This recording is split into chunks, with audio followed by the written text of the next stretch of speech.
200 years have passed since Ripley died fighting aliens, and now the scientists in the USN Auriga are working to clone her as a secret project for the military. They've collected some blood from the place where she died, and it takes them 8 tries to finally grow a body that survives the process. Once she's ready, they operate on her to access her womb because an alien impregnated her before she died. Dr. Wren and Dr. Gettleman are excited to discover the baby alien has been cloned as well and take it away in a capsule for further study. At that moment Ripley wakes up and grabs a doctor's hand to smash his face against the glass, but the others immediately knock her out. 3 days later Ripley wakes up again inside a cocoon-like fabric and finds the number 8 tattooed on her arm. The doctors do a routine check and are surprised by her perfect health. The scar from the operation is already healing and has become very small. When Wren comes too close to taunt her, Ripley grabs him with her legs, proving she now has great strength. Then she tries to choke him, but a guard quickly comes in and knocks her out again. Afterward Ripley is put through different tests related to language and learning, showing very fast progress and impressing the doctors. They conclude her superior body as a result of her DNA mixing with the aliens. When they show her a picture of a child, Ripley cries because she remembers her dead daughter and the kid she lost during a mission. This angers General Perez because the army wants numb clones that won't think, but it seems Ripley still has inherited memories. Perez argues with the doctors, saying he won't hesitate to kill Ripley if she even attempts to misbehave. Then he checks on their other experiment. It turns out the alien they took from Ripley is a queen, who is also growing fast and will soon lay eggs. During lunch, Gettleman and Wren explain to Ripley how they got her blood to clone her and confirm they've captured an alien. She can guess they have a queen and warns them everyone will die, but they don't take her seriously and Wren even insults her. Sometime later, a spaceship known as the Betty arrives at the military station. The crew is formed by mercenaries, and Johnner likes to play with knives. He throws one at Engineer Vries's leg because he's paralyzed from the waist down, but Call doesn't like this type of joke. The station's guards check that the crew isn't armed and the mercenary leader Elgin announces he's brought the cargo. It turns out they were hired by Perez to kidnap a bunch of civilians that they could use for their alien experiments. After getting paid, Elgin asks for room so his crew can rest for a couple of days. Perez agrees as long as the mercenaries stay away from the labs. The sleeping victims are taken to the lab and the doctors put a bunch of alien eggs in front of them to impregnate them. Meanwhile Ripley is playing some basketball by herself to test her new abilities, proving her strength also comes with good speed and fast reflexes. The mercenaries find her and Johnner tries to play with her, but Ripley moves quickly and doesn't even let him touch the ball. When Johnner comes too close and tries to flirt rather creepily, Ripley immediately brings him down with just 2 moves. Another mercenary throws the ball back at her and when Ripley turns to catch it, Christie hits her with some gym weights. Ripley's nose bleeds but she isn't too bothered, so she quickly brings down Christie as well. At that moment the doctors come to take her away, so Ripley throws the ball perfectly and wipes her nose before leaving. The blood falls on the floor and dissolves the metal, revealing Ripley's blood is now an acid just like the aliens. Sometime later, Gettleman checks on the alien experiments, and one of them growls at him through the glass. Gettleman makes faces at it and kisses the window, but when the alien snarls, he releases some freezing gas to calm it down. Now the alien steps back whenever he threatens to press the button. Meanwhile Call pretends to be drunk so her crewmates kick her out of the room. She sneaks around and uses a special spray on a lock to access Ripley's containment unit, where she takes a closer look at her. Seeing the scar, she concludes the alien was already removed. When Ripley wakes up, Call offers to kill her, but Ripley isn't scared and makes a bold move. Call has to watch how her blade goes through Ripley's hand and the blood corrodes the blade, and when she takes the knife back the hole quickly closes. Then Ripley makes Call touch her face, saying she can sense the aliens. Call wants Ripley to help her kill the aliens, however Ripley says it's too late. On her way out, Call is intercepted by guards and Wren. Then the mercenaries are yelled at by Wren, who points out they've broken the only rule and threatens with execution. The mercenaries immediately open fire and a gunfight ensues with the guards, but Elgin's crew works together to overpower them and easily bring down all the soldiers. Then Elgin demands to know Call's real intentions, so she confesses she's an undercover agent who came to stop the doctor's illegal experiments. At the lab, Gettleman sees this and tries to call security. While he's distracted, 2 of the aliens in the cell gang up on a third and kill it, causing its acid blood to eat through the floor. All this is sensed by Ripley and her unit. Gettleman tries releasing the gas but it's too late, the aliens have escaped through the hole in the ground. When Gettleman goes to take a closer look, an alien claw reaches out and kidnaps him. As the alarms start echoing in the ship, a guard also enters the cell to check the hole, only for an alien to press the button and kill him with the freezing gas. The Betty crew drops the argument to run while the soldiers rush to the pods to escape. The first one leaves safely, but an alien manages to get into the second one and starts killing the soldiers. Before the hatch closes, Perez throws a grenade inside the pod, which explodes as soon as it flies away. While he's distracted, an alien appears behind him and kills him. Vries is in another room looking for parts when he sees an alien above him, so he shoots it and causes some acid blood to fall. His leg doesn't hurt but his hand does, so he starts shooting like crazy. The other alien is trying to reach Ripley, who uses her super strength to open the control panel and her blood to cause the circuits to short, opening the door to finally escape. The mercenaries are making their way back to their ship, but Elgin splits from the group when he sees Vries's weapon on the ground. Suddenly something startles him, but it's just some tubes falling. Once he steps closer to the fallen weapons, an alien reaches through the grate and kills him. The crew hears him scream and comes for him, but it's too late. The alien appears behind them, so they try to run away, only to find the door locked.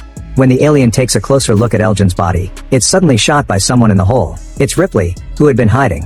The mercenaries get angry and threaten Ren until he admits there are 12 aliens in the station. The group agrees to team up with Ripley despite Call's protests, and before they leave, Ripley takes the alien's tongue for Call to have a souvenir. As the group moves, they reunite with Vries. Ripley then announces she can sense the station is moving, and Ren confirms autopilot kicks in during emergencies. The station is going back to Earth and nobody likes the idea because the planet is currently a wasteland, so they need to find the Betty. The group keeps on moving, but Ripley stops when she finds another lab.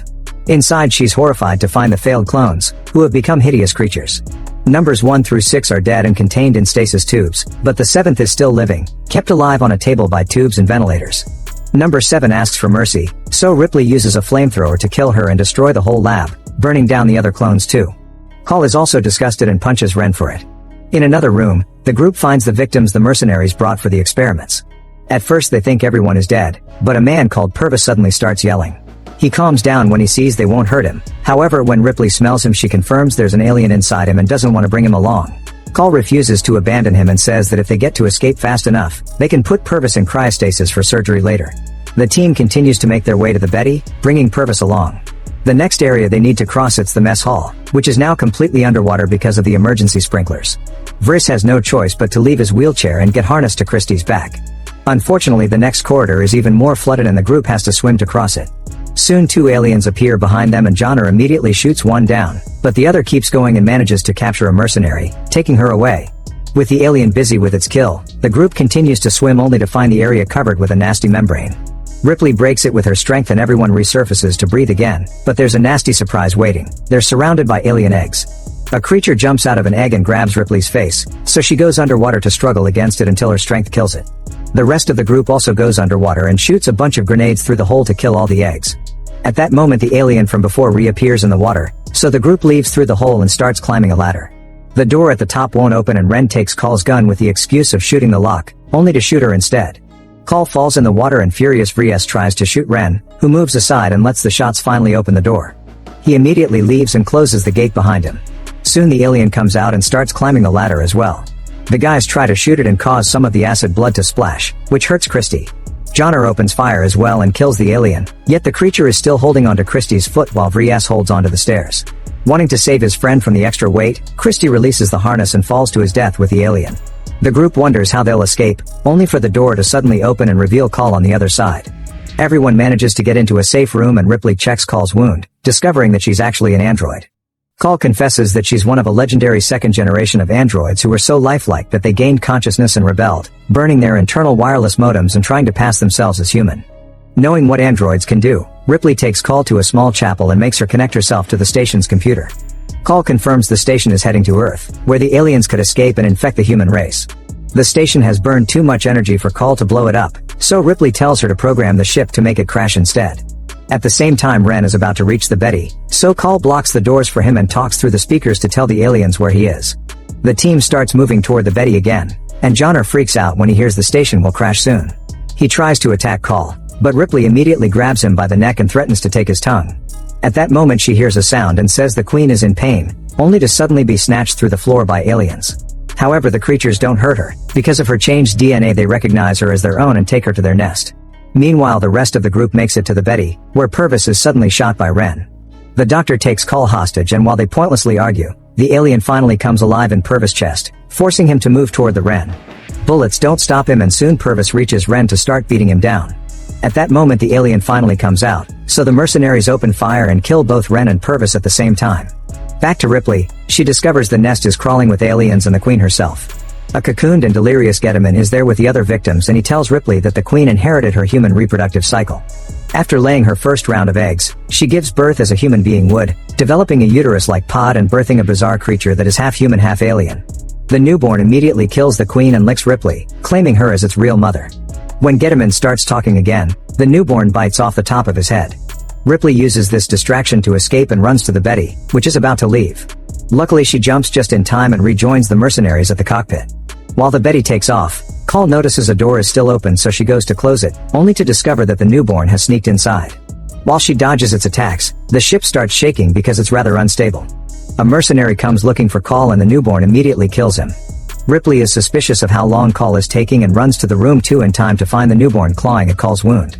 She pretends to be a good alien mom and comforts the newborn, distracting it while she throws some acid blood at the window to create a hole. This depressurizes the cabin and sucks the newborn onto the window. Call and Ripley hold on and are horrified to watch how the hole slowly sucks out the newborn's insides until it's finally dead and its whole body is thrown into space.